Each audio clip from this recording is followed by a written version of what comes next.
Welcome to another episode of Amazon Legends. And my next guest today has been on the show before, and we've known each other quite a bit of time. And he's a serial entrepreneur. He built and sold several companies such as Cubana, Prosper Show, that everybody knows and attends in the Amazon community, and an Amazon seller called Crucial. So today he is the founder and CEO of Prophecy, an AI-based dynamic repricing engine for private label sellers. When not working, he works on personal growth and his son, and also he DJs when he's free. So with that, everybody, meet my guest, Chad Rubin. Welcome back to the show, Chad. What's up, Nick? Thanks for having me. Are you still DJing? I am, not as frequently as I was during the time of my sale of Cubana and sort of when I started exploring other personal things. I would say I'm trying to just focus on family, reading, and working out along with growing this new business, Prophecy.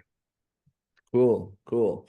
So we want to hear all about Prophecy, but you are very well connected in the Amazon community, and having been part of building Prosper Show, and now everybody attends.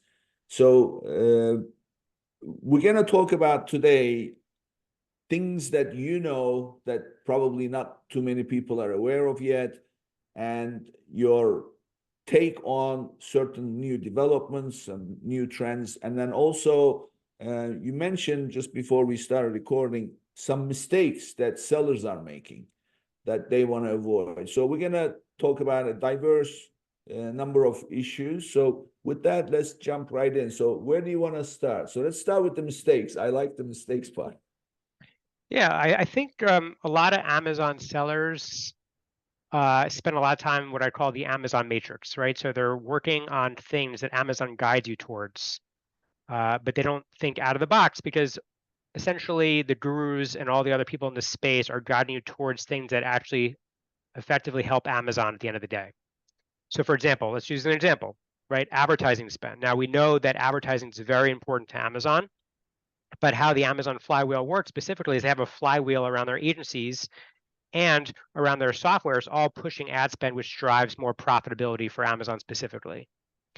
So there's a lot of nuances around PPC, but I guess the most important thing is most people adjust spend, but they don't adjust price.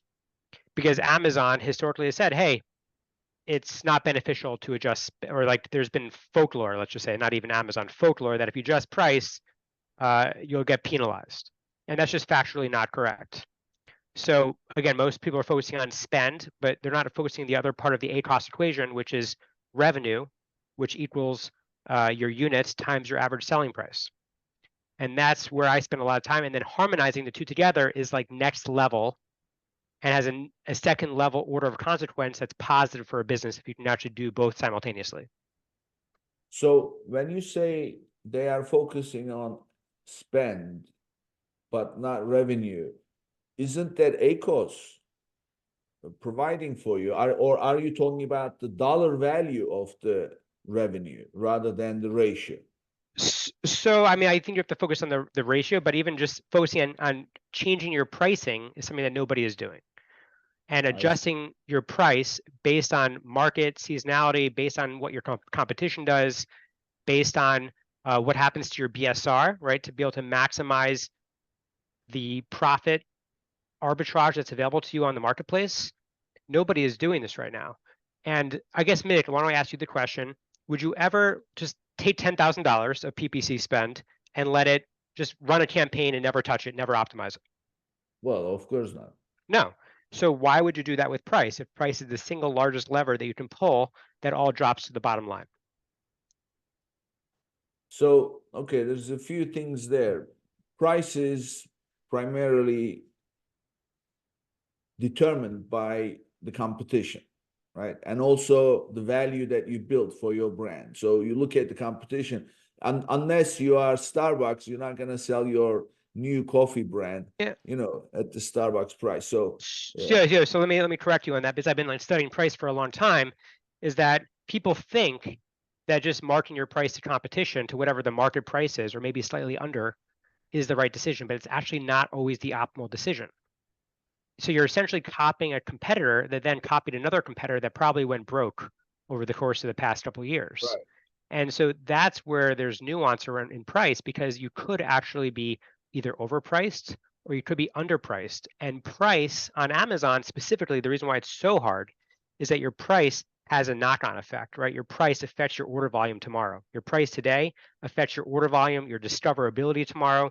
And so there actually is a whole lot of nuance that's wrapped around price where nobody actually knows what the optimal price is. They're just making it up. They're kind of doing a little bit of this with their finger to test it out and figure it out. Yeah. So in order to actually figure out what your right price is, you have to actually start experimenting. You have to deeply understand the nuances. If I actually make an increase to price, what happens to my rank? Am I changing price because I want to maximize my profit, or am I changing price because I want to maximize my BSR or my organic discoverability? And are you talking about the kind of fluctuations that are small increments, or are you talking about larger fluctuations? Yeah, you actually just need to make small changes, adjust your pricing in small increments to actually maximize the objective. You don't need to make a massive 30% swing to make a difference. And you don't need, that's actually not the optimal decision either. So there's this Harvard Business Review study that talked about that a 1% increase in price could generate a 14% increase in operating profit, because it all flows down to the bottom line.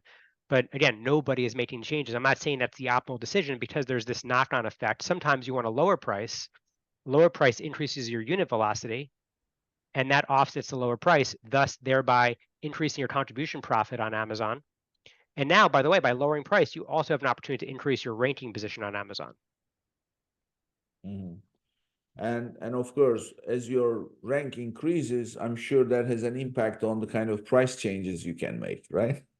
Correct. And if you look at, I actually did a really deep study on Zule, which is the #1 garlic press, and I observed how they're changing pricing to essentially stay effectively in the #1 rank. So like, price is a lever to pull when you want to maximize the objective. It's not just spend. People think, oh, just spend, spend, spend. That's the objective to maximize rank or sell through, but it's not actually, that's actually not the case. Now, if you actually do the two together, if you combine and harmonize price and spend together, there's a massive unlock, right? A non-linear unlock that happens when you do that. But that's like next level, and I don't know if you want to go there just yet. Yeah. Well, there is another benefit to changing the price. So as you know, a lot of people add to their cart, but they don't check out. So in fact, because of that, Amazon has that brand tailored campaigns that where you can hit people with a coupon code if they have stuff in their carts, and this can be up to 90 days. So when you make a price change, you actually see a notification that says that the price on your item in your cart has changed. So that's like an icing on the cake, I guess, right? So Totally, totally. And I leave stuff in my cart all the time. I get notified by Amazon if the price increases or decreases. I mean, Amazon's changing pricing a million times a day. But private label brands never do it because they've been trained, and it's a systematic training and socialization that's been institutionalized in this ecosystem. Don't change price. And that's just false.